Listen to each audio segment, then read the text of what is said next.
핵심 국가가 뭐 미국, 영국, 프랑스, 러시아, 중국인데 그러한 나라들 제외와 같은 이제 좀 드물다. 독자적으로 이렇게 처음부터 맨 땅에 헤딩하듯이 하는 나라가 이제 사실상 없었다. 그게 이제 대한민국이 된 거죠. 그런 측면에서 상당히 좀 우리가 잘 해낸 거고, 특히 가장 위험한 게 이제 이런 전투기 개발할 때는 이제 추락할 수도 있어요. 우리는 그런 게 없다는. 제국공 장악이 일단 첫 번째로 이제 될 것이고, 한반도 내에서. 월간 디펜스타임즈 발행인 안승범입니다. 예, 처음 뵙겠습니다. KF-21 보람의 기술력이 굉장하다고 합니다. 기술력이 얼마나 뛰어난 건가요?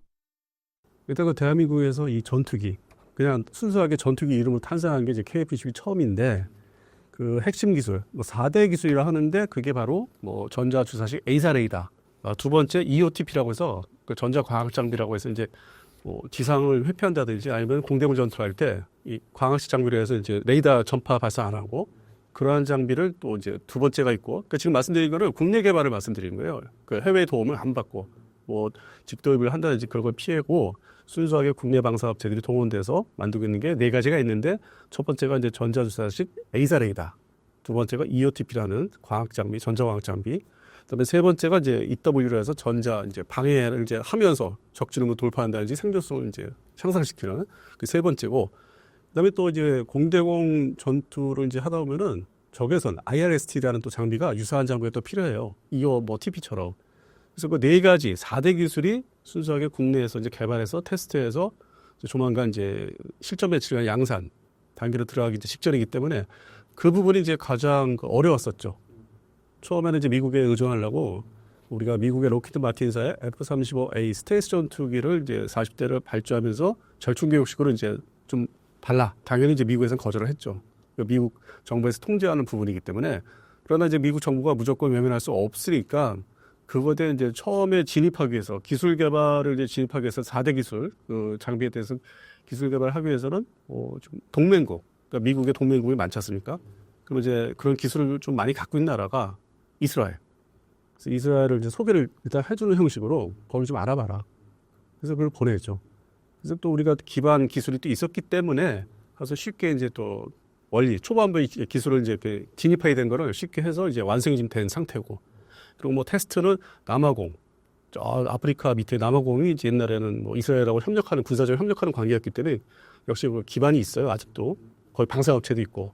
그래서 남아공 가서 이제 테스트해서 다 거쳐서 이제는 양산 이제 준비를 이제 하는 단계. 물론 이제 시험 테스트 나머지가 또 과목이 남아 있어서 학원이 있습니다. 학원이 있는데 거의 이제 후반부 막바지 단계에 왔기 때문에 그러한 게 이제 뭐 전 세계 전투기 개발사를 보면은 뭐 핵심 국가가 뭐 미국, 영국, 프랑스, 러시아, 중국인데 그러한 나라들 제외와 같은 이제 좀 드물다. 독자적으로 이렇게 처음부터 맨 땅에 헤딩하듯이 하는 나라가 이제 사실상 없었다. 그게 이제 대한민국이 된 거죠. 그런 측면에서 상당히 좀 우리가 잘 해낸 거고, 그리고 이제 무엇보다도 이 KF-21이 원래 이름이 그 프로젝트 명이 KF-X, X자가 붙어 있었는데 지금 띄었죠. 근데 그거를 이제 착수, 소위 정부에서 이제 국책 사업으로 이제 하자 착수를 해서 그 물건이 항공기, 전투기가 나오기까지, 물론 지금은 양산 기체는 아니고 시제기지만은 그 전례가 없이 뭐 상당히 짧아요. 그러니까 2016년도에 시작을 해서 디자인 설계부터 시작해서 지금 2022년 여름에 이제 첫 비행, 최초 비행을 했으니까. 그래서 옛날 어떤 다른 나라 어떤 지금 앞서 말씀드린 주요 전투기 개발국에 비해서 그 시간을 상당히 단축한 게 전례가 없다는 거죠. 그리고 외형상의 디자인이 이게 스텔스시한, 그러니까 스텔스는 아직 아니고 스텔시한 거의 뭐 미국의 F-22 랩터 같은. 그래서 실제로는 이게 이 배경 좀 뭐 비슷하게 있는 얘기가 미국의 록히드 마틴사가 그 디자인 F-22 랩터를 디자인했던 그 디자이너를 이렇게 연결해줘서 이 만들어진 거다. 근데 실제로 그렇고, 또 최초에 이게 더 2016년 이전으로 또 한참 이거를 이제 사업을 한 해 만에 할 때 얘기가 2005년 기준인데 이미 그 당시에 베이비 랩터. 그러니까 이게 뭔가 있는 거예요. 미국하고 관계가 있는데 이거를 우리 대한민국 입장에서는 이제 다 내가 한 것이다. 철저하게. 미국은 이제 그거를 이제 감춰주는 거죠. 그러니까 이제 그런 거는 뭐 훗날 이제 나오기를 할 건데 완전하게 100% 우리가 뭐 다 한 것 같지는 않고, 이미 2005년부터 베이비 랩터라는 얘기 있는데 지금 나온 모습 형상을 보면은 실제 뭐 서울 아덱스라든지 뭐 아니면 사천 에어쇼에서 보면은 우리 그 많은 그 사진가들이 있는데 찍은 사진을 보면은 가장 최신 사진을 보니까 저도 순간 사진을 이제 인화된 걸 보고서 착각했어요. F-22 랩터인가? 자세히 보니까 랩터가. 그러니까 저도 착각할 정도 이게 그 정도 디자인을 이제 미국에서 어떤 좀 비공식적으로 뭐 지원을 받은 거죠. 기체를 완성하고 지금 이렇게 시제기를 이제 그 테스트 막바지에 오는 건 이제 별개 얘기인데 최초의 디자인은 이제 미국이 뭐 협력이 있지 않았나. 이제 그런 얘기가 이제 좀 비공식적으로 이제 흘러다니고 있죠. 예. 지금 개발 과정에서 일절 사고가 없었다는 거.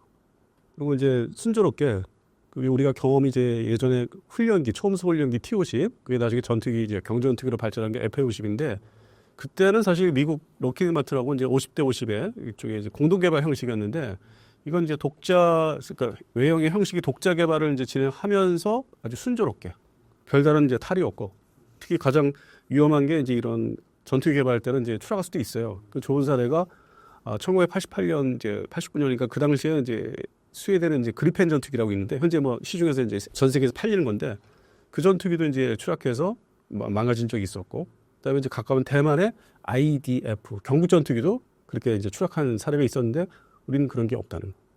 앞으로도 뭐 없을 거로 봐요. 왜냐면 그동안에 어려운 거를 먼저 이제 테스트를 다 했기 때문에 지금 이제 좀 이렇게 자주거래한 것들 남은 거 한 번 더 확인해야 된 것들 그런 것들이 있기 때문에 그 부분에서는 순조롭게 이제 2026년 12월 정도에 되면 양산 들어가야 되는데 그때까지는 무리 없이 진행될 거로 보고 있습니다. 최근 뉴스를 보면 KF-21용 미티어 공대공 미사일의 실사격이 성공했다고 합니다. 이 뉴스가 의미하는 바를 전해주신다면요? 일단 이 미티어가 영국 중심의 이제 유럽제, 서유럽제 그 공대공 미사일인데 뭐 램제트를 사용해서 뭐 항속거리도 뭐 날아가는 거리도 많이 가고 200km예요.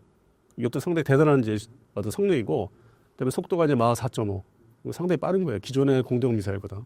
근데 무엇보다도 대한민국 공군이 현재까지 이제 실전 배치돼서 운영하는 게 주력이 미국제 레이션사의 암람 미사일.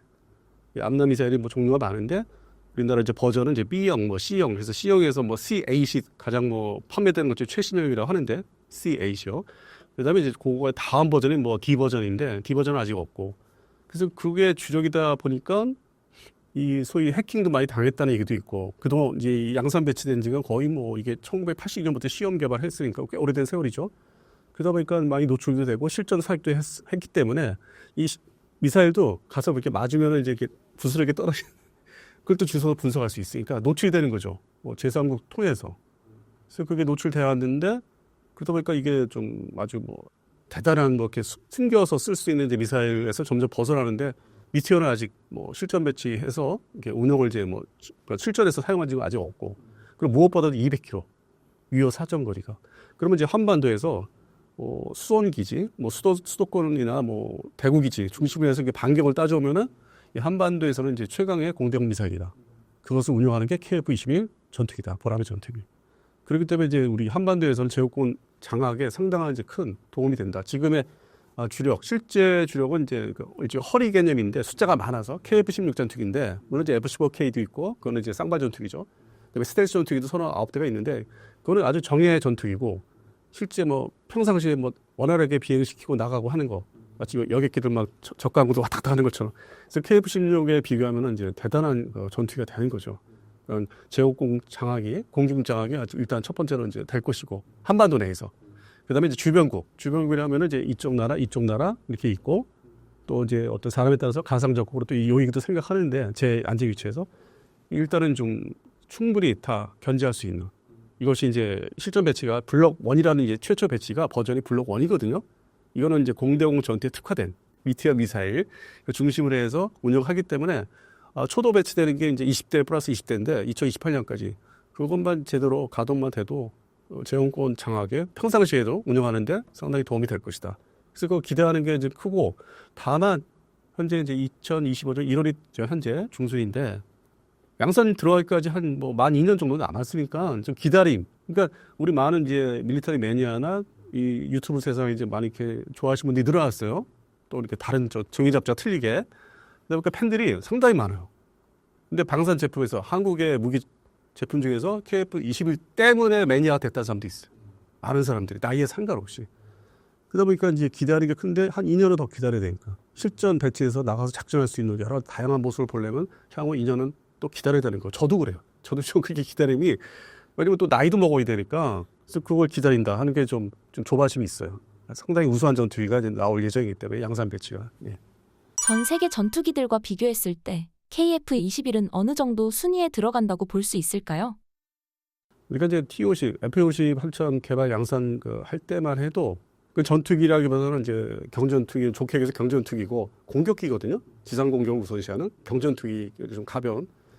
근데 그 시점이 2011년부터 2020년 사이고 우리가 양산 배치 막 본격적으로 해서 부대 배치한 게. 근데 그 전에 그러니까 2000년에서 2009년까지 보면은 전투기 개발이 실제적으로 신형 전투기가 없었어요.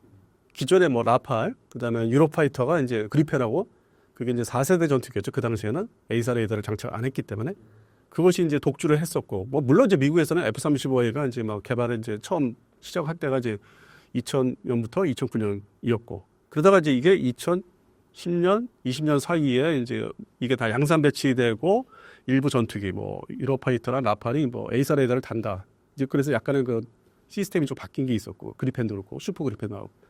반면에 이제 러시아하고 중국이 그 스텔스 전투기 내놓기 시작했죠. 뭐 러시아는 이제 S-57이라는 거, 그다음에 이 중국은 지금 뭐 J-20 전투기. 그래서 이게 실제로는 20년 사이에 2000년부터 2020년 그 사이에 많은 전투기가 나온 게 아니에요.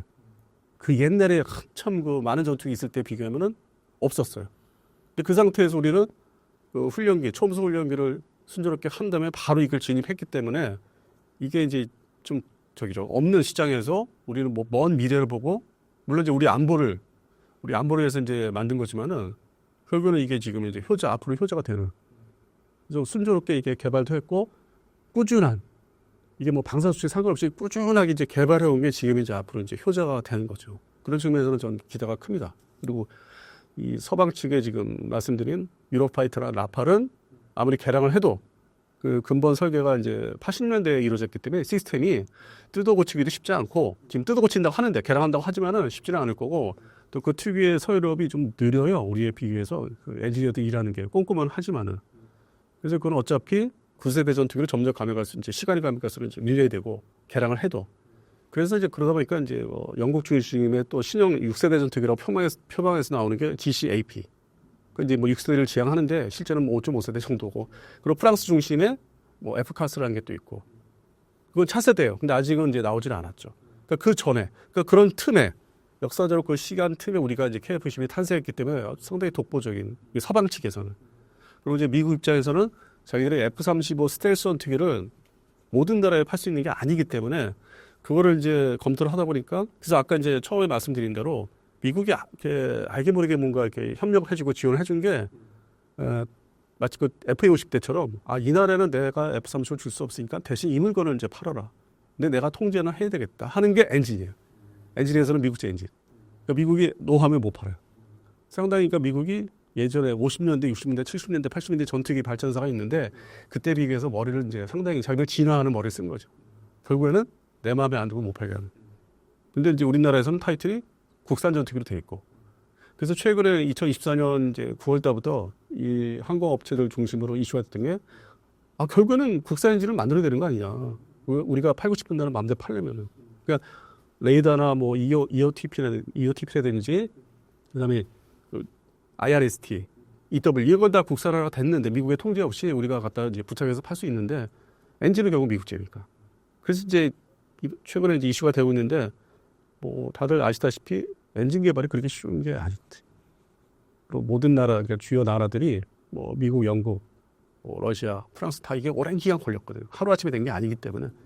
그래서 엔진 부분도 이제 투자하고 시간을 이제 시작을 하는 거예요. 이제 2025년부터 시작을 한다면, 2025년 말부터 시작하면은 어떤 좀 고도의 면허 생산, 그러니까 미국이 기술을 준 거를 우리가 습득해서 우리 거를 만드는데 한 10년은 걸려요. 그러니까 완전한 국산이 아니죠. 그것도 통제를 받아요, 결국은. 근데 우리 국내에서 중소업체를 통해서 부품 조달해서 좀 값을 낮춰서 판매할 수 있는 그 수준이고, 그거를 이제 거치면은 2045년을 목표로 이제 국산 엔진을 만든다는 거죠. 근데 이 부분을 실제 언론을 통해서는 자세히 얘기를 안 합니다. 왜냐면 자기들 뭐 자존심도 있고, 항상 우리 국산 무기들이 초기에는 이 뭐 T-50나 FA-50도 있겠지만은 KT 전차 전에 K1 전차가 있듯이 그 전 그 단계들이 있어요. 그러니까 반국산. 그러다 보니까 엔진도 지금 반국산 엔진을 거쳐서 순수국산을 넘어가는 과정은 잘 얘기는 안 하더라고. 되레 이제 내가 이렇게 얘기를 해서 방송에서 몇 번 했더니 댓글이 달리죠. 뭐 안 좋게. 왜냐면 그걸 이제 자꾸 노출시키니까. 근데 올해 뭐 2025년 서울 아덱스가 있는데 10월 달에 그때 좀 뭐 솔직하게 밝히고 좀 많이 도와달라. 뭐 그 예산이죠.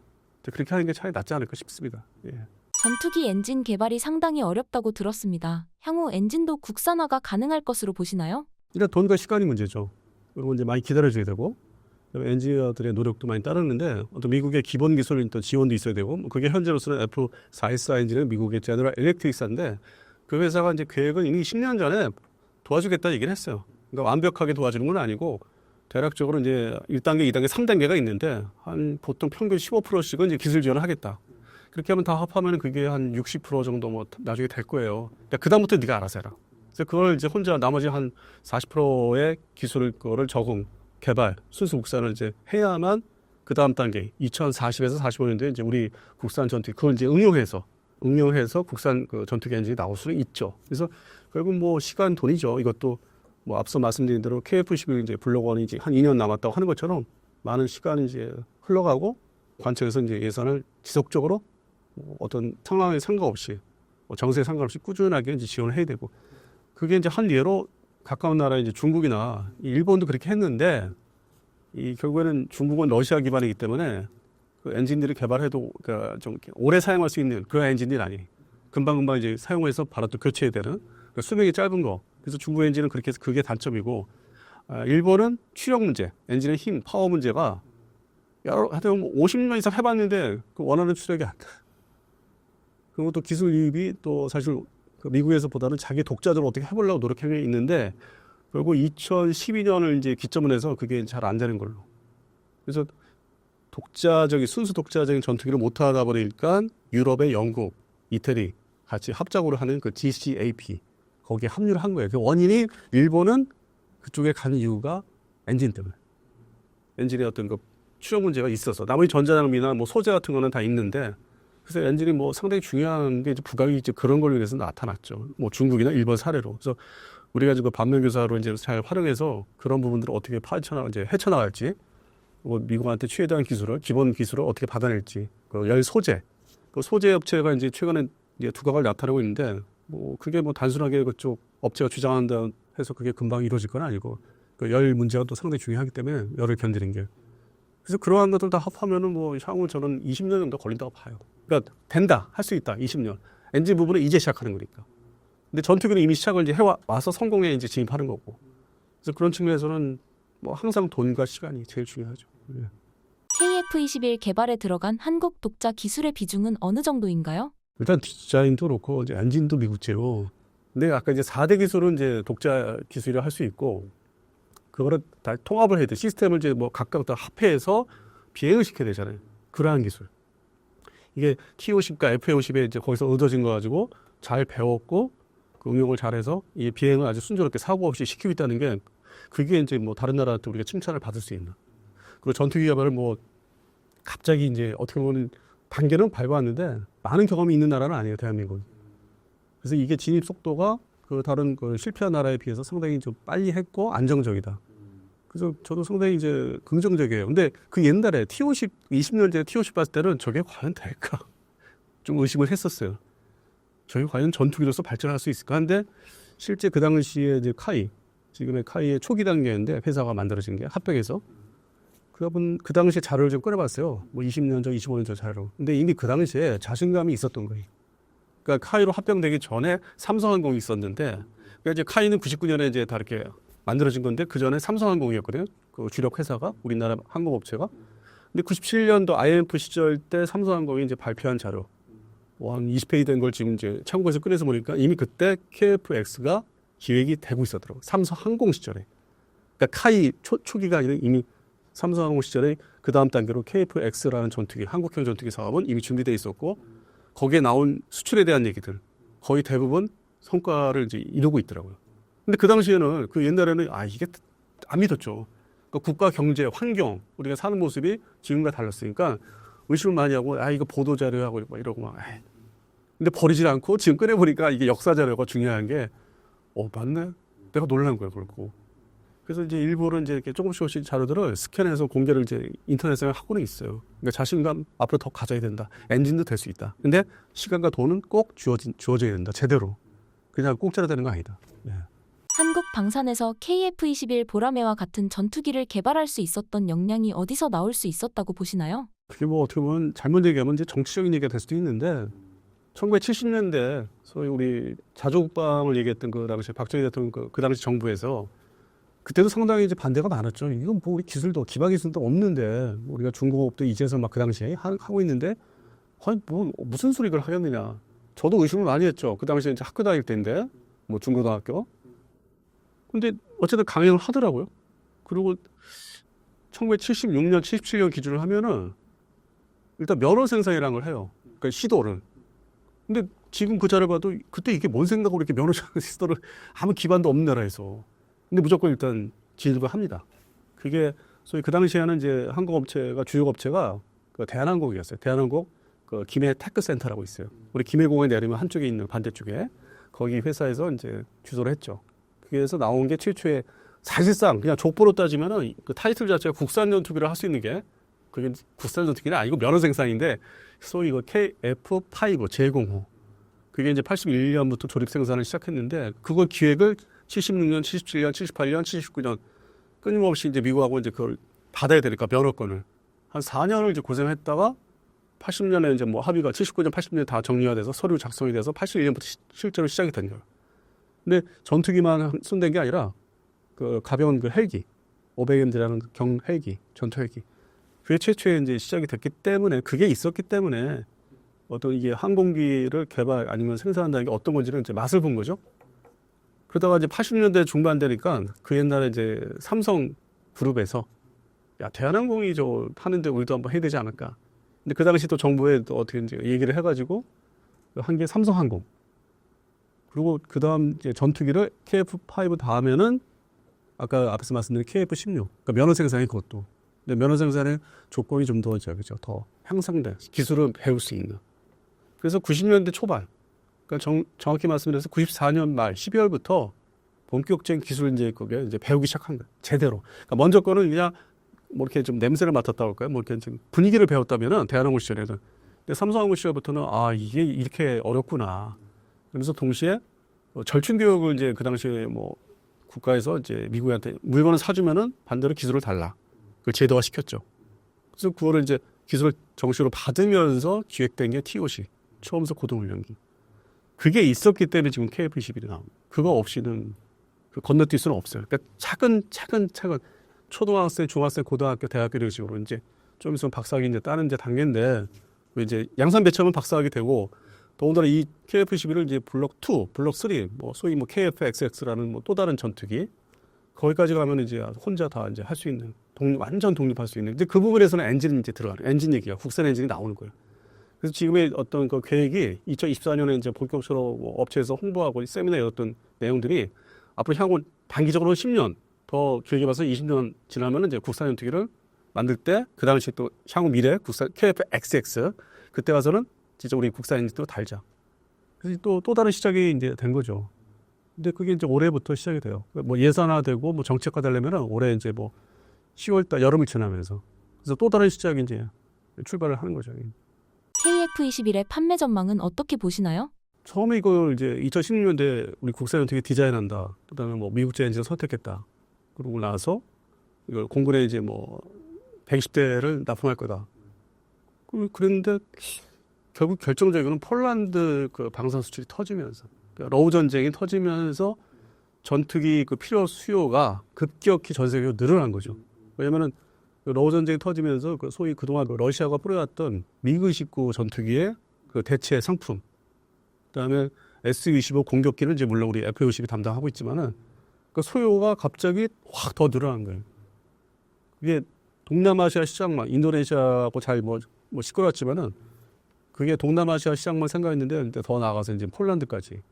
그리고 최근에 또 이 남미로 가니까 그러니까 공통점이 있어요. 미그-29를 이제 사용을 하고 있는데 노후화됐고 그러다음에 이제 회색 국가라고 해요. 서방 국가면서도 정책은 오락가락 하는 나라들, 회색 국가들. 이게 이제 뭐 대표적으로 페루인데 그런 나라들이 우리하고 또 친해지고 그 기존에 우리가 또 방산 수출한 게 있어요. 뭐 KT1 훈련기, 초동 훈련기, 그러니까 기반을 이제 닦아놨고, 그다음에 또 이 동남아시아에서는 인도네시아뿐만 아니라 이제 말레이시아, 지금 태국, 그다음에 필리핀이 다 얘기가 잘 되고 있고, 이런 나라가 이걸 이제 서로 하는 거예요. 왜냐면 그 나라들은 홀란드 빼고요. 이 나라들은 F-35를 절대 팔거나 살 수 없어요. 미국에 안 줘. 그러니까 회색 국가이면서도 이 또 그 나라의 정세에 따라서 휙 하고 바뀌기 때문에 군사력의 규모가 큰 나라들이 또 아니고 뭐 애매모호하고 국방 예산도 뭐 찔끔찔끔 쓰고 근데 뭐 최신 전투기는 몇 대 가지고 있으라고 하고 그런 나라가 대상이 되는데 지금 이미 다 답이 나왔죠. 남미는 이제 페루 여기서는 이제 4개 나라. 중동은 이제 알 수 없어요. 왜냐하면 중동은 돈이 있기 때문에 오일머니가 아직도 있기 때문에 그 앞에서 말씀드린 그 영국 중심의 GCAP, 그다음에 프랑스 중심의 FCAS 이걸 살 수도 있어요.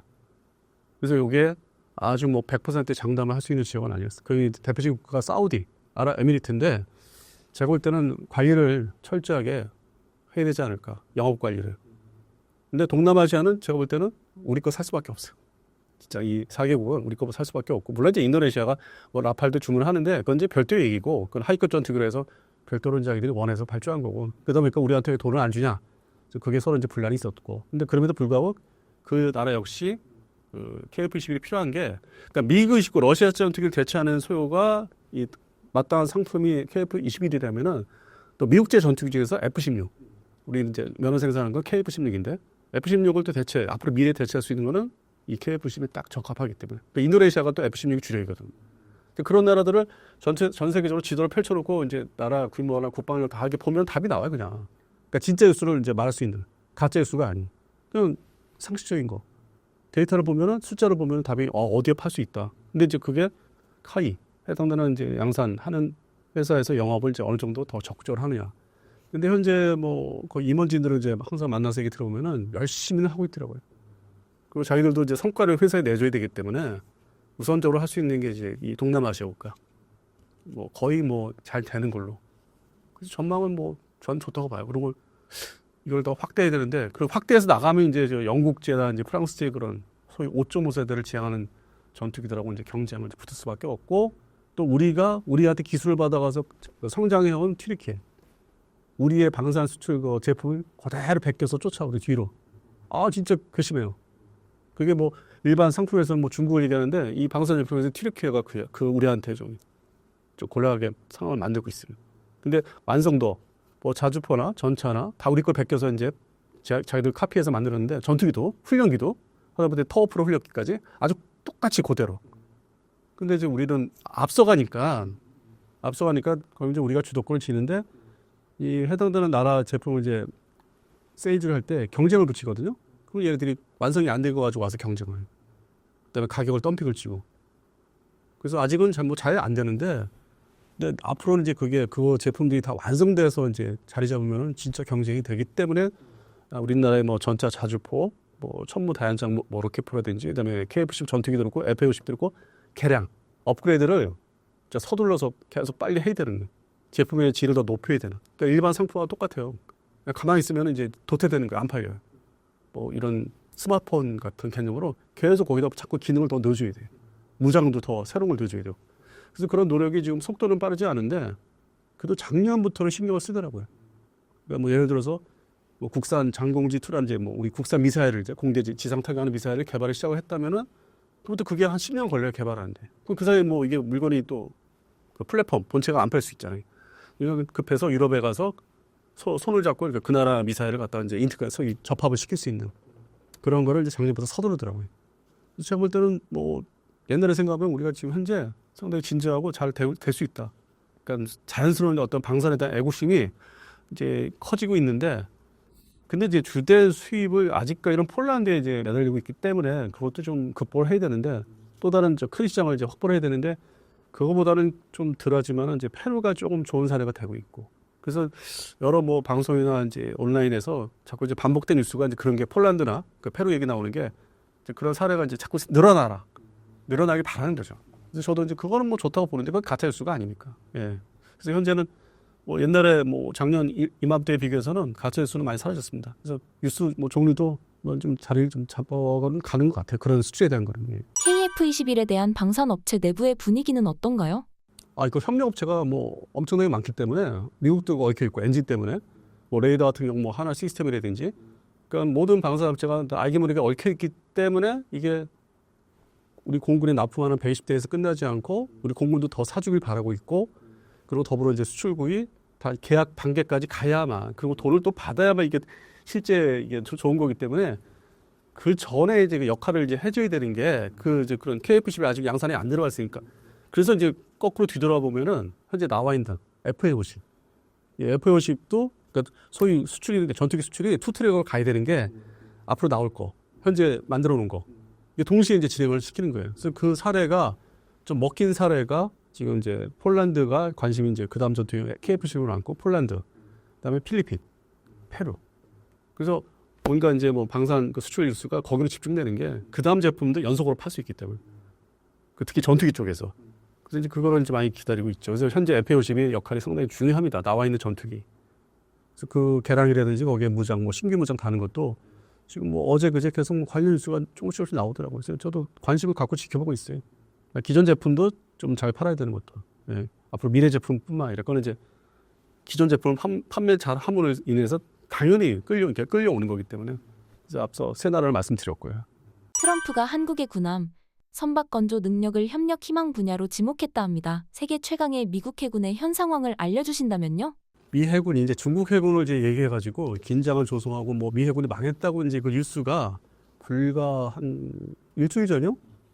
그게 제 개인적으로 이제 표현할 때 친중파들이 또 만드는 뉴스가 있고 왜곡해서 그다음에 반대로 이제 미국 내에서는 예산을 앞으로 확보를 하려면 이제 그 위기감 조성을 해야 되거든요. 근데 그 방법은 이미 레이건 정부 시절, 더 나아가서 카터 정부 시절부터 그러한 방법을 저 어렸을 때부터 봤으니까. 뭐 당장 뭐 쳐들어서 망한다. 그건 이미 70년대, 80년대에 쓰던 수법이고 거기 더불어서 이제 함정의 숫자가 너무 노화돼서 뭐 300척, 300여 척의 규모가 다 무너진다. 근데 실제로 따져오면은 그 300여 척은 이미 레이건 시절 때 돌아가 보면은 2차 대전 때 건조해서 베트남전 때까지 잘 써먹은 게 한꺼번에 다 도태가 됩니다. 그 공백이 생기니까 이게 무너질 수밖에 없죠. 노함정 계속 쓸 수는 없으니까. 근데 그거를 그 옛날 2차 대전 때 비교해서 뭐 7, 80년대 빠르게 뭐 돈을 투자해서 건조할 수 있는 없는 속도가 안 맞는 거. 그래서 그 당시에 지금 그 현상이 똑같이 그대로 똑같이 나타나요. 근데 실제로 이제 그래도 미 해군이 국방성 중심으로 노전력이 있다고 하지만은 핵심 전력은 꾸준하게 투자를 합니다. 그게 바로 이제 원자력 추진 한국모함 그 체제라든지, 그다음에 소위 그 상륙모함이라고 할 수 있는 그 경항모 그 체제, 그리고 제일 중요시하는 공격 원잠, 지금의 이제 버지니아급 중심의 뭐 옛날에는 로스앤젤레스급이었지만 그 체제를 그래도 꾸준히 바꿔왔고, 더욱 이제 수상 전투함 방공함, 전투기를 격추하는 미사일을 격퇴할 수 있는 알레이버급 시리즈. 그거는 이미 1990년부터 지금까지 꾸준하게 거르지 않아요. 꾸준하게 건조를 해서 배치를 해요. 근데 그 부분은 얘기를 안 해요, 사람들은. 꾸준하게 미국의 핵심 전력이 건설되고 교체가 되고 있다는 거. 그다음에 퇴역한 소위 뭐 원자력 추진 잠수함이나 그 뭐 소위 순양함들, 이지스 순양함이 따로 있는데 바로 뭐 도태시키지 않고 보관하고 있다든지 유사시타에 비해서. 근데 그런 부분은 다 포괄적으로 얘기를 안 하고 상당히 뭐 지엽적인, 그게 어떤 부분이냐면은 지원함 세력들. 지원함 세력들은 뭐 타적 보급함, 뭐 유료 보급함, 소위 군수 지원함이죠. 그다음에 상륙정 중에서 뭐 소위 고속 공기부양장 같은 것들. 그런 부분들이 지원함들이 또 상당 부분 차지하는데 그게 노후가 된 건 맞아요. 너무 오래 썼고 이제 바다에서 움직이다 보니까 막 해수에 많이 그냥 이렇게 부식이 됐지 않습니까? 그래서 그 부분이 문제가 지금 되고 있어요. 근데 그거를 정부 입장에서는 미국에 있는 그 건조소, 그 함정 건조소에 볼 때는 다 신경 쓰기가 완벽하게 힘드니까 이거는 이제 하청을 줘야 되겠다. 이거는 또 보안 문제, 그래서 시큐리티 문제에서는 그렇게 뭐 중요한 게 아니고 거의 일반 상선 규격의 함정이기 때문에 반군함이기 때문에 이거는 동맹국에 맡겨서 빨리 건조해서 사오는 게 더 좋다. 그러면 지원함 세력들이 보강이 돼서 다시 전체적으로 이제 균형을 잡을 수 있다. 그 부분을 얘기하는 건데 그 지금 MRO도 그렇지 않습니까? 그 TV에서 뭐 이렇게 뭐 어디 거제도 이렇게 들어온다 보면 다 배가 막 부식돼가지고 영상 찾아보시면 그거 지원함이에요. 대형 배지만은 상선 규격 비슷하게, 물론 내부 시스템으로 이제 딱 부합돼 있게 설계돼 있지만은 일부분은 그런 부분을 소위 일본과 한국에다가 맡기겠다는 거예요. 그리고 일부는 또 미국, 또 어떤 부분은 미국 내에서도 건조하겠다. 그러면 빨리 이걸 확보할 수 있다. 근데 그거를 자세하게 얘기하라고 마치 무슨 뭐 전투함 이지스함이나 뭐 원자력 추진 잠수함까지 뭐 우리한테 맡길 것처럼 호도하는 거. 그러니까 뉘앙스를 그렇게 해서 내버렸기 때문에 사실은 그거 아니에요. 핵심 전력은 자기들이 계속 해야 돼요. 미국의 정책이 원래 그래요. 뭐 전투기도 그렇고 KF-11처럼 뭐 이렇게 따로 주는 것도 있지만은 그런 부분에서는 미국의 해군의 위기는 아니고 예산을 더 주세요. 이 갖고 모자랍니다. 그다음에 미 해군은 전력이 대서양 함대, 러시아를 견제하는 대서양 함대가 있고 중국을 견제하는 태평양 함대. 이게 나눠져 있어요, 전력은. 근데 유사시에 이 태평양에서 이제 중국 해군하고 크게 붙었다. 그럼 뭐가 전력이 모자란다면 대서양계 일부가 올 수가 있는 거예요. 그러니까 그러면서는 뭐 아직까지는 중국 해군이 미 해군을 능가한다고는 그거는 뭐 어불성설이죠. 현재 미 해군의 진짜 전력을 알려주신다면요? 일단 원자력 추진 항공모함이 11척 체제를 갖추고 있고요. 물론 이제 중간에 뭐 정비, 그 소위 원자로 교체 문제 때문에 일선에서 빠져 있는 이제 함정까지 포함해서 항공모함까지 포함해서 11척이 이제 태세가 갖추고 있고, 그리고 가장 중요한 게 이제 원자력 공격 잠수함. 이게 현재 일선에 나와 있는 게 73척. 자, 그러면 중국이 원자력 추진 잠수함이 몇 척일 거라 생각하세요? 이건 전술적인 원자력 공격 잠수함, 전술적인. 그러니까 전략적인 거 뺀 거예요, 지금. 미 해군이 보유하고 있는 전술적인 공격 원잠이 73척이에요. 근데 중국이 이 전술적인 공격 원잠 아직은 6척. 그리고 이제 SSBA라고 탄도탄 써가지고 상대방을 아직 망하게 할 수 있는, 그거는 이제 SSBA라고 하는데 그것도 6척. 합해서 12척이에요. 근데 나머지 재래식 잠수함, 우리 해군이 보유하고 있는 그런 추진 기관으로 한 디젤 뭐 추진 잠수함이 70여 척은 갖고는 있죠. 그러면 그 전력이 재래식 전력 70여 척 갖고 있는 게 누구 상대로 쓰면 효과를 보겠어요? 미국이에요? 어디 대만이에요? 대만형이죠. 그래서 이제 뭐 중국도 중국 정부나 중국의 국방 그쪽에서 야, 이건 아직 대적이 안 되니까 이 미국을 못 들어오게 하려면은 더 많이 만들어야 된다 해서 돈을 이제 투자해서 만들어야 되는데 시간도 걸리고, 또 중국 경제가 지금 서서히 이제 가라앉고 있잖아요. 그러니까 미국은 이제 그걸 노리고 있고. 그럼 과연 이게 이런 핵심 전력에서 중국이 미국을 앞설 수 있을까? 그게 언제일까? 그러니까 현 기준으로 돈을 꾸준히 투자한다 치더라도 그렇게 해서 전력 건설을 하면은 최소 10년은 걸려요. 수출도 잘 하면서 돈 그거 다 해가지고 거기다 투자하면. 그래서 그런 측면에서는 아직은 미 해군이 모자란 게 아니라 과대 좀 약간 좀 이렇게 부풀려가지고 미국은 자신은 예산을 더 꾸준하게 받아서 해야 돼. 다만 이제 이런 좀 기술이 좀 이렇게 낮은 것들은 동맹국 줘서 빨리 받아오자, 빨리 수리도 하고. 근데 전에 그걸 안 했는데 이제는 하자. 그게 더 효율적이다. 그래서 MRO 사업이라든지 뭐 미 본토 가서 우리가 그 회사 뭐 합병 어떤 그 중소 회사들을 합병해서 사가지고 조선소 사서 건조를 하겠다. 그건 이제 미 정부의 통제를 직접 받을 수 있기 때문에 미국도 그렇게 하길 원하고, 이제 그런 뭐 보안 측면, 시큐리티 문제가 있기 때문에 절충한 거고. 그래서 그런 것들을 전에 없이 이제 일감이 우리 대한민국의 조선소들이 이제 뭐 이런 특수선 사업부도 그렇고 생겼다는 거죠. 그래서 좋다. 돈을 이제 벌 수 있다 하는데, 실제로 이제 제가 HD 현대중공업 쪽에 이제 문의를 해보니까 뭐 실무자들한테 사실 그 MRO가 돈이 안 벌린다. 네, 그냥 함정을 팔아야 된다는 거예요. 실제 우리 자신이 스스로 만들어서 판매하는 게 이익이 생기는 거지. 왜냐면 거기다가 이익금을 이제 소위 부풀려 넣을 수 있으니까 다 이렇게 감춰가지고. 근데 이런 MRO 특히 미국 상대로는 다 철저하게 검증하기 때문에 그냥 인건비나 뽑아먹는다 이거죠. 그래서 그게 어떤 대외적으로 이렇게 홍보할 때는 좋은데 실제 그 재무상으로 보면은 남는 장사는 아니라는 거죠. 네, 현상 유지하는 그 하나의 사업 부분 파트가 된다는 거죠. 근데 그럼에도 이제 전에 없던 일이기 때문에 이제 해야 된다. 어떻게 했느냐? 이거를 이제 기술을 인정받아서 소위 정비하는 기술도 인정받아서 미 해군의 이제 전투함 중에서도 보면은 이제 좀 중간급에 이제 딱 입치하는 게 상륙 모함 같은 거, 경항모, 아니면 그 밑에 샌 안토니오급이라고 또 있어요. 큰 뭐 상륙함들. 그런 정도까지는 이제 한번 어떻게 해서 일본도 좀 참여하고 해서 나눠 먹기식으로 하면은 그 정도까지는 이제 불가능한 건 아니다. 거기까지는 생각하는 것 같아요. 그 상륙 모함이나 이제 샌 안토니오급 이렇게 LPD 같은 거. 제가 볼 때 이제 그거를 얘기를 안 해, 거기도. 실제적으로 언론에다가 상세하게 얘기를 해줘야 되는데 그 얘기를 안 해요. 실제 어떤 목표가 있는데 자기들도 아는데 뭐 이제 저하고 대화할 때는 얘기 되는데 그분들 과연 이제 일반 기자들한테 그게 뭐 산업부 기자들한테 설명이 될까는 좀 의구심도 들어요. 안 될 거야 아마. 그래서 그런 측면에서는 이제 어느 정도 목표는 있다. 그렇게 보고는 있어요. 그러니까 미국도 사실은 엄살을 부리면서 어떤 이렇게 좀 다 분산시키겠다. 그런 것도 있고요. 현재 중국의 선박 제조 기술은 어느 정도인가요? 그 일본에서도 조사한 게 있어요. 전문지에서 보면은 이 해안 그 소위 거기도 상당히 길잖아요. 이렇게 펼치면은 10개 업체 이상이더라고요. 그러니까 군함을 뭐 조그만 군함부터 해서 전투함, 뭐 콜베트함부터 해서 뭐 고속정 다 포함해서 하면은 10개 업체가 넘어요. 그 아주 곳곳에 이렇게 깔려 있어요. 우리보다는 많죠. 상대적 업체가. 물론 이제 우리도 뭐 소해정이라든지 뭐 작은 배 아니면은 군수지원 정 조그만 배들 500대기짜리 따져보면은 알 수 없는 회사들이 갑자기 튀어나오는 게 있어요. 최근에도 뭐 동일조선이라고 있었는데 난 그건 살면서 처음 들어봤는데 그 무슨 예인정이에요. 군함을 끌어다는 예인정. 그러니까 군함 끌 수 있으니까 이제 일종의 군대에서 쓰는 뭐 조그만 배니까 그렇게 따지면 우리도 뭐 10개 업체 이상이지만은 지금 말씀드린 중국의 업체는 대규모 업체로서는 10개 이상 된다.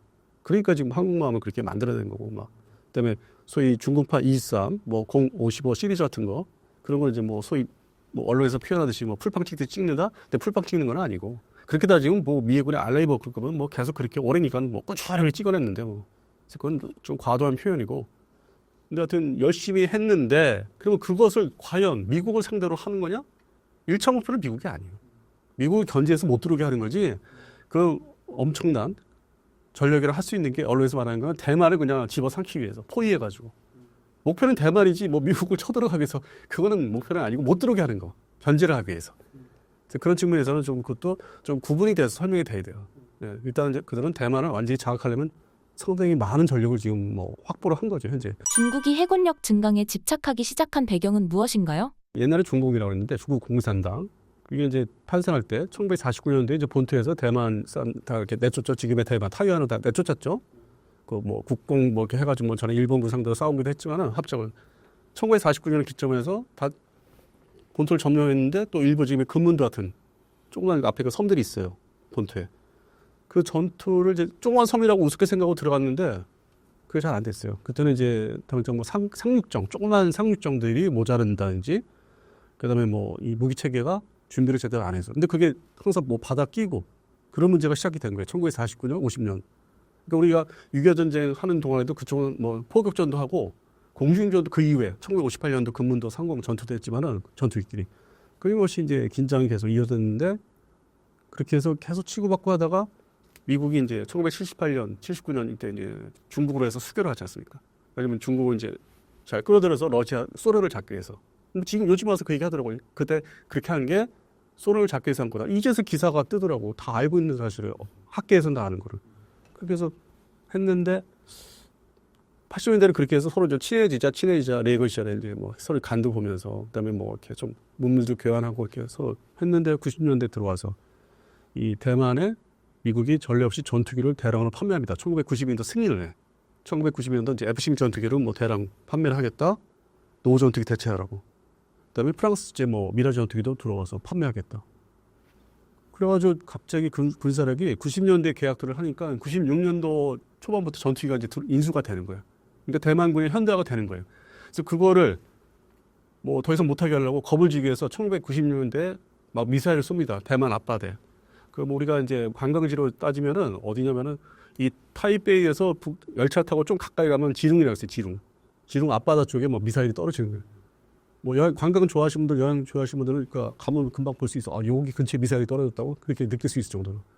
그래서 위협을 이제 했는데 쳐들어갈 듯이 막 미사일 쏩니다. 판도탄을 그 당시에도 뭐 스커드 계열인데 뭐 스커드 중국 계열. 그래서 이제 미국이 이거 전쟁 당한다고 이제 그 태평양 함대, 실함대 뭐 항공모함 그건 재래식 추진이에요. 원자력이 아니라. 그다음에 그 캘리포니아에 있는 상함대 항공모함 두 척이 이제 와가지고 합류해서 그 중간에 끼는 거야. 미사일 쏘지 마. 항공모함 두 개가 들어오니까 96년도에. 그 보수죠. 그거 만약에 손상을 입히면 전쟁인데 미국이 가만히 있겠어요. 그 당시에 걸프전 1991년 걸프전은 그냥 세계적으로 최강자가 됐는데 미국 건드렸던. 그래서 그것 때문에 이제 그 실패를 겪었어요. 그러니까 진정이 됐죠. 1996년도 양안 사태가 진정이 돼서 이제 반성을 한 거지 스스로. 야, 왜 우리가 이거 실패했느냐. 저 미국 항공모함이 중간에 껴가지고 이거 이도저도 못했잖냐. 그다음에 전투기 숫자도 모자르고, 소위 이거 러시아제 S-27 수호위도 모자르고 대량 증강해야 된다. 그리고 쟤들 뭐 스트레스기 뭐 개발한다고 하는 것 같은데 우리도 개발해야 되고. 그러면서 이제 그 자기 얼굴을 감추면서 그러면 이제 돈이 있어야 되잖아요. 국방 예산에 걔들도 공산국가라고 전에 이제 했지만, 그러니까 미국한테 이제 속임수 쓰는 그게 이제 그 문장이 나와요. 어제 그제 미국을 속이고, 그러니까 지금의 이제 트럼프의 그 국방 장관이나 이런 사람 될 사람들이 청문회에서 얘기했어요. 며칠 전에. 미국을 그동안 속이고 기만한 거다. 사실 기만했어요. 30년 동안 90년대부터 뭐 지금 최근까지 그 코로나 나기 전까지 속인 거야. 난 우리는 뭐 이러면서. 근데 기술은 다 훔쳐다가 수출은 다 하면서 그 돈 바로 다 이제 군사력 증강이 한 거죠. 그래서 결국 지금 항공모함이 세척까지 됐고, 뭐 잠수함도 이렇게 뭐 재래식 잠수함도 그렇게 왕창 들여놓고, 뭐 지상 전력 말할 것도 없고, 특히 항공 전력의 전투기가 아주 200대 이상을 가지고 있는 나라가, 그러니까 미국 제외하고는 없는데 이제 중국이 이렇게 부각이 돼요. 러시아보다 더 많이. 러시아는 몇 대 안 돼, 현재 스텔스 전투기가. 그러니까 우크라이나 전쟁에서 별로 사실상 사용 못하고 있잖아요. 그래서 그런 측면에서 군사력을 이제 많이 확대를 해놔서 어느 정도 기점에 올라왔는데, 완전히 미국을 능가하려면, 육해공 해병대 전력 능가하려면 최소 2027, 28이 그게 이제 지나가니까 그러니까 시간과 돈이 그만큼 더 지나가야 되는. 그래서 당장 뭐 2025년도에 뭐 대만을 침공할 수 있는 전력이라고는 사실 이렇게 엄밀히 얘기하면은 좀 모자르죠. 그리고 그 옛날에 트라우마가 있어요, 걔들도. 그 앞에 금문도 그거 다 몰살당했거든요. 화력도 별로 뭐 대단하지 않은 거, 대만군한테 그 당시. 그래서 그것 때문에 이게 역사별로 쟤들이 실패한 거 있기 때문에 계속 이렇게 증강을 한 거예요. 실전은 아직 또 그 이후에 겪어보지 않았기 때문에 자기들도 지금 좀 바지마이 하는 거지. 지금들하고 성공할 수 있을까? 근데 미국이 가만히 안 있을 거고, 일본 자위대도 엄청나게 성장했고, 그다음에 주한미군도 있고, 이 주변에 이렇게 전력들이 깔려 있으니까 저거를 다 깨고 시작해야 되는데, 그건 이제 세계대전이죠. 왜냐면 일본 오키나와가 이제 뭐 일본 땅이고, 괌은 미국 땅이잖아요. 그거 다 제압을 다 파괴를 해야 돼요, 미사일 쏴서. 그럼 그건 세계대전이죠. 그러니까 지금 이제 이거 어떻게 되나 고민을 계속 하는 거죠. 근데 이제 트럼프 정부가 이제 출범하면서 경제적으로 이제 목을 더 막 돈을 못 벌게 한다. 그건 다 군사력을 다 사용하니까, 군사력 그 비용으로. 그래서 지금부터 오히려 이거 그런 정세를 보면 지금부터 시작인 것 같아요, 실제적으로. 그래서 트럼프 정부 기간 내내 4년 동안에 끊임없는 긴장과 다툼이 이제 그런 어떤 다툼이 있을 것 같아요. 말로 하는 다툼도 있고, 뭐 정책으로 하는 다툼도 있고. 오히려 트럼프 정부 다음에는 과연 중국이 어떻게 나올까? 그게 좀 궁금해요. 지금은 오히려 말로만 싸우면서 우리 관리가 되지 않을까? 전반적으로 군사력들이. 지금과 같은 상황에서 한국조선업은 어떤 기회를 잡을 수 있을까요?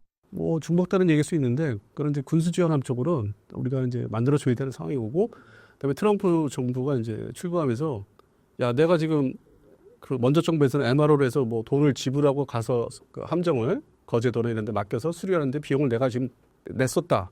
근데 앞으로는 방위비에 묻어서 니를 정부 돈에서 돈 내라, 고쳐서. 그렇게 되는 거죠. 그러니까 이게 실제로는 이제 실익이 없을 수가 있는 거예요. 처음 얘기로 돌아가서 우리는 이런 뭐 페루 같은 나라, 필리핀, 효자들 나라가 있어요. 함정을 정말 잘 사주는 나라들. 아주 충실하게. 그런 나라를 더 개발해야 되는 영업이. 그게 진짜 이 K방선, 우리 소위 함정 쪽에 실익이 있고, 잠수함 부분에서는 이제 캐나다 건이 아직 결정이 안 됐는데, 그거는 좀 긍정적으로 보고 있어요. 캐나다가 잠수함 12척이 꼭 필요하기 때문에 우리가 빨리 만들어줄 수 있고, 저희들이 원하는 거를. 그래서 그런 수익을 늘려야죠.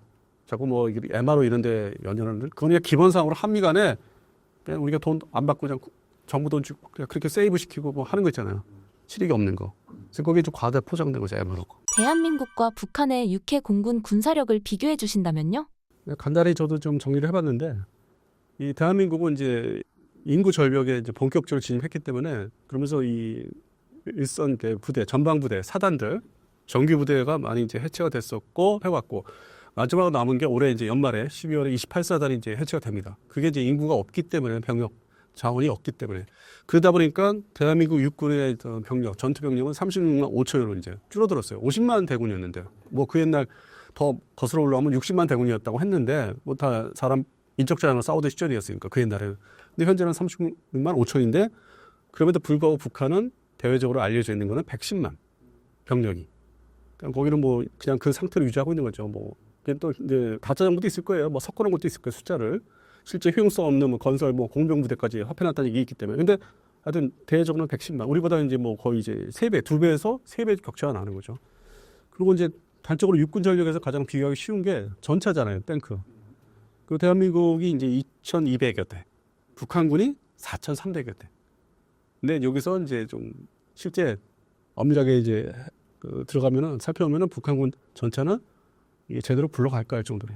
그러니까 70년대, 80년대는 위세 등등 했는데, 그게 소위 2세대 전차 뭐 이렇게 해가지고 있었는데, 뭐 T-60이나 지금은 그 효용성이 없는 게 러우 전차에서 거의 안 쓰는 전차들, 그거를 지금 뭐 4,300대 중에서 아마 4,000대를 보유하고 있을 거예요.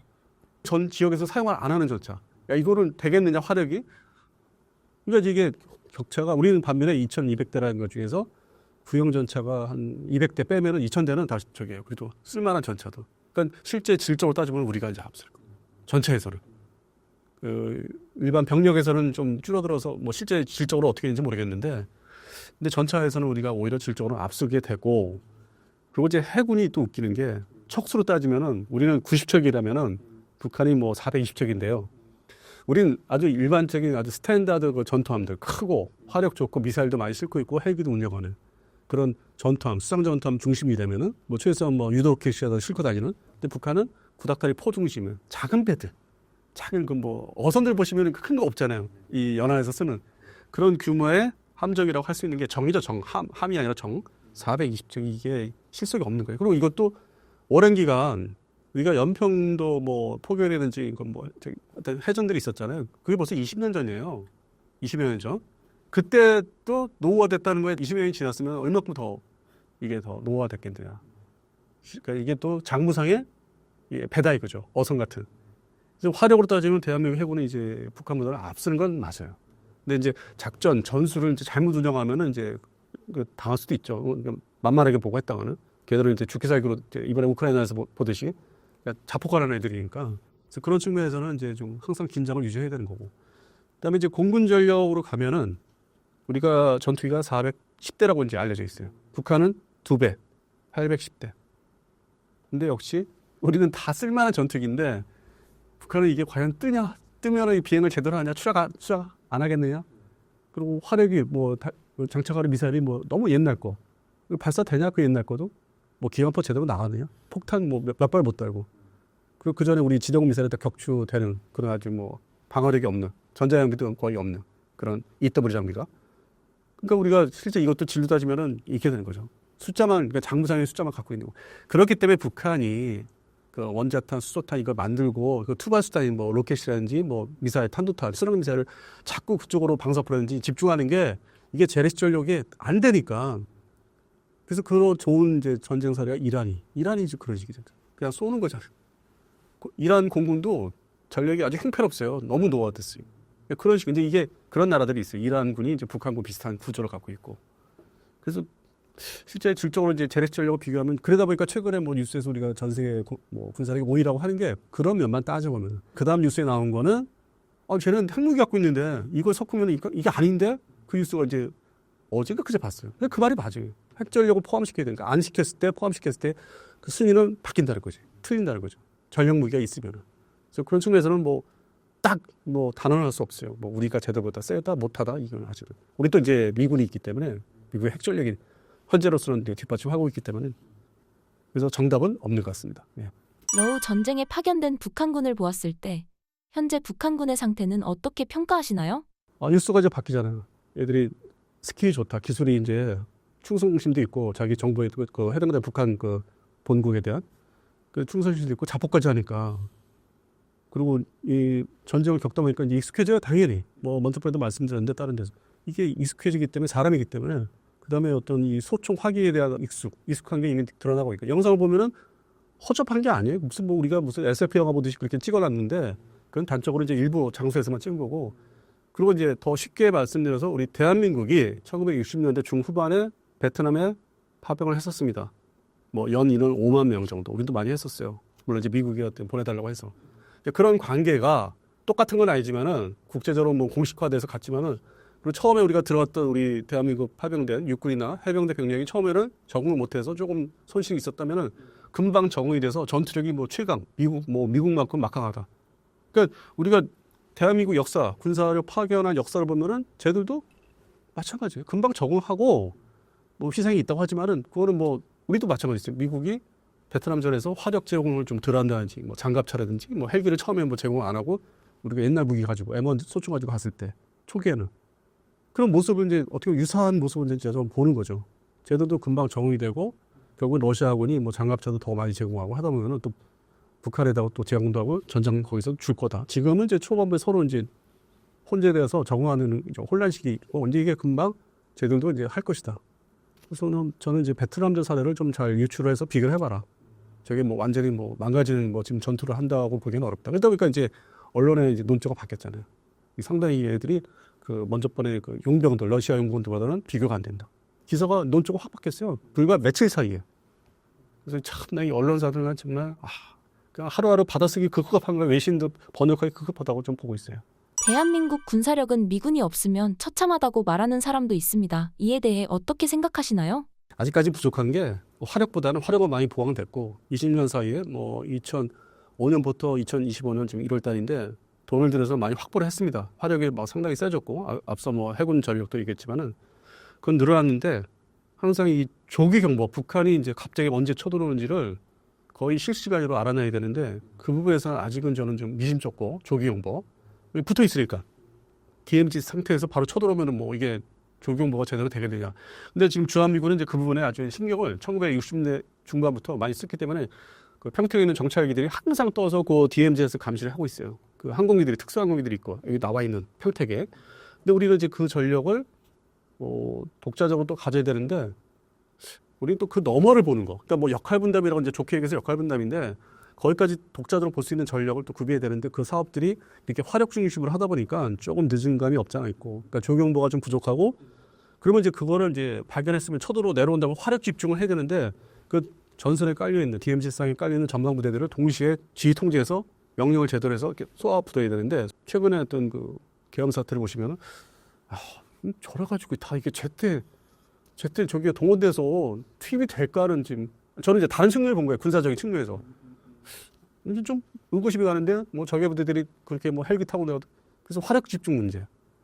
그리고 이제 그 다음에 또 이제 투입을 했으면 지휘 통제해야 되잖아요. 계속 뭐 그냥 이 무전 지휘하고 해야 되는데 그런 문제 실제적으로 그런 부분이 이제 뭐 좀 C4I나 이런 부분이 아직은 더 보충을 해야 되지 않을까. 그리고 실제적으로 그거는 취재를 가거나 현장 가면 이렇게 눈에 드러나는 부분이 아니에요. 그 지휘 통제 부분이나 조경보를. 그러니까 그냥 하드웨어 장비를 이렇게 보는 거와 다르기 때문에 그 실력을 보려면 이제 보안 문제가 있기 때문에 거기까지는 저희가 취재가 안 되기 때문에 그런 면에서는 아직도 더 또 노력을 해야 되지 않을까. 북한이 가장 두려워할 만한 한국 무기를 소개해 주신다면요? 그 좋은 사례가 이제 지금 전쟁이 아직 끝나지 않은 완전하게 끝나지 않은 이제 러우 전쟁이 있고 그다음에 이제 소위 하마스 전쟁을 시작해서 그 또 다른 그 세력들하고 이제 또 붙었잖아요 양쪽으로. 그럼 이제 이스라엘 쪽 전쟁이죠. 근데 자꾸들 사람들은 이제 뭐 쇼킹하고 순간적인 뉴스를 좋아해서 자꾸 이제 드론만 얘기하는데 그 영상을 자세히 보시면 엄청나게 넓은 대평원이에요. 우리나라에 저런 지역이 몇 군데 있을까 할 정도로. 거기 뭐 장갑차에서도 그냥 와서 자폭하면 그냥 일단 파괴가 되니까 거기서 도망 나와야 되고 장갑차에서. 그리고 뭐 전투기가 생각보다는 위력을 발휘 못하고 있고 러시아 전투기가 그걸 이제 많이 제압을 할 줄 알았죠 미국처럼.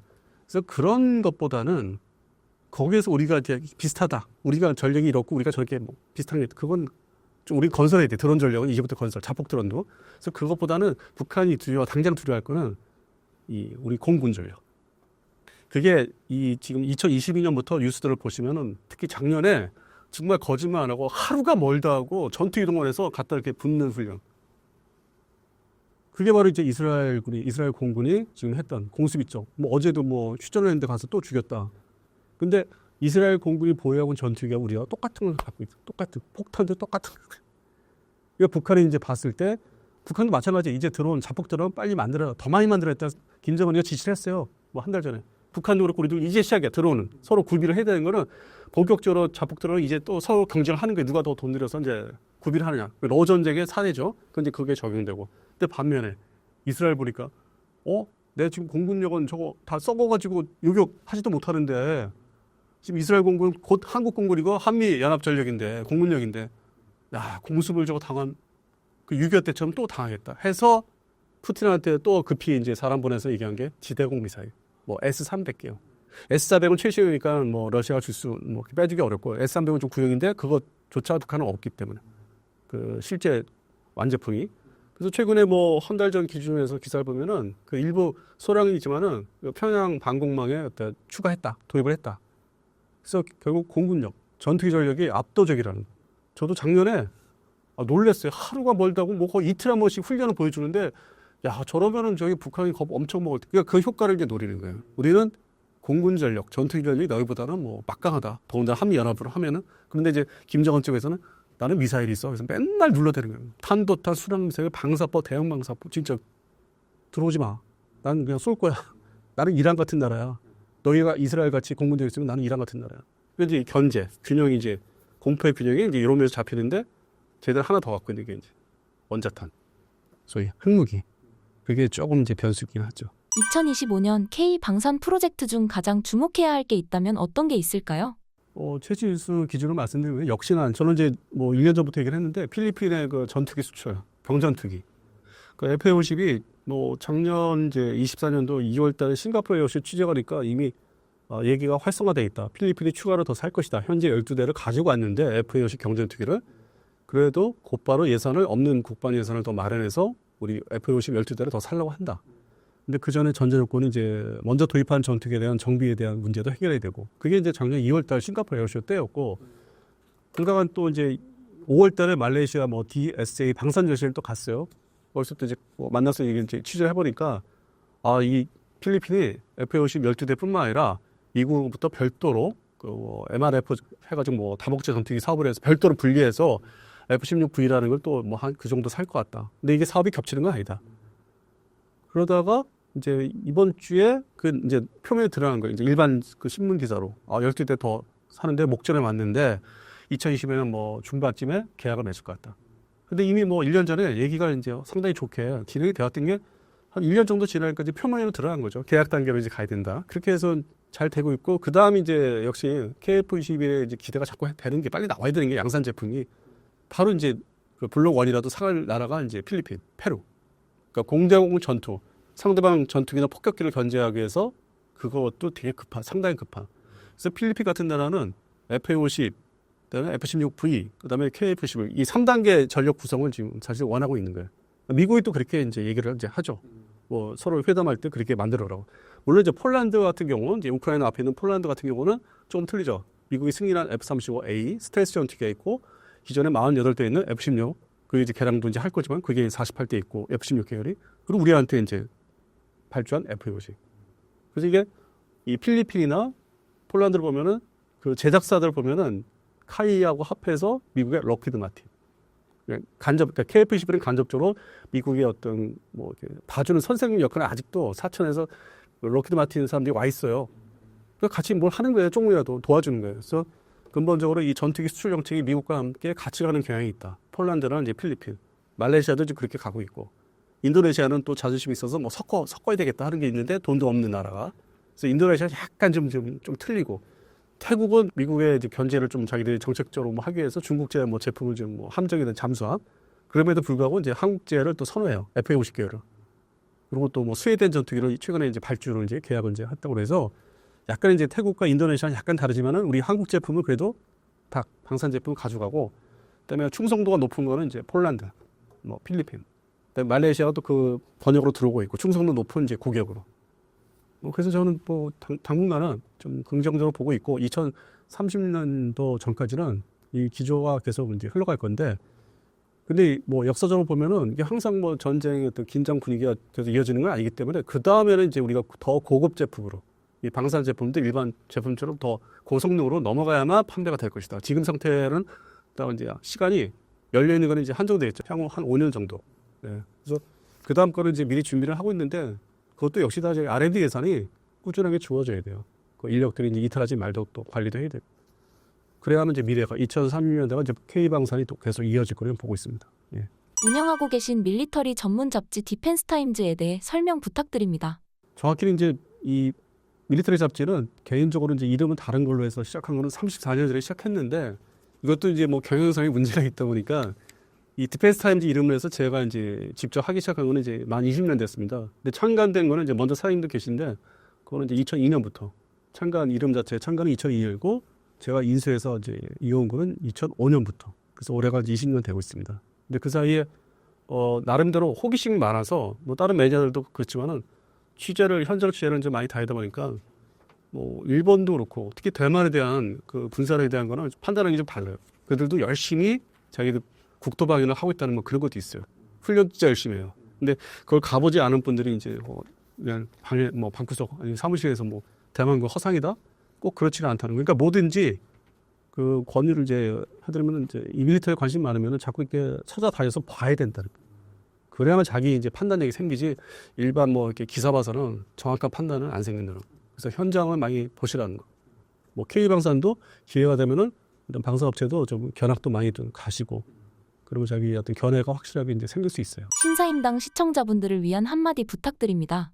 제가 이제 그동안에 뭐 다른 채널에서 뭐 이렇게 3년 이제 방송 출연을 했었는데 고정 출연했는데 요즘에는 이제 경제하고 이제 연관된 이렇게 우리 신사임당 프로처럼 불러주시니까 저는 영광입니다 진짜. 왜냐면 경제도 이게 결과가 돼야 되구나. 그래서 저도 공부를 이제 경제 분야에서 군사뿐만 아니라 경제 분야를 좀 해야만 뭐 다음번에 또 불러주시면 또 그것도 좀 이렇게 섞어서 얘기할 수 있는 좀 이렇게 더 늘어날 수 있지 않을까 실력이. 그래서 그런 측면에서는 오늘 상당히 좀 영광스럽습니다. 네. 그동안 이 프로에 대해서 얘기는 듣고 있었거든요. 그래서 저한테 연락 주셔서 대단히 아주 고맙게 생각하고 있습니다.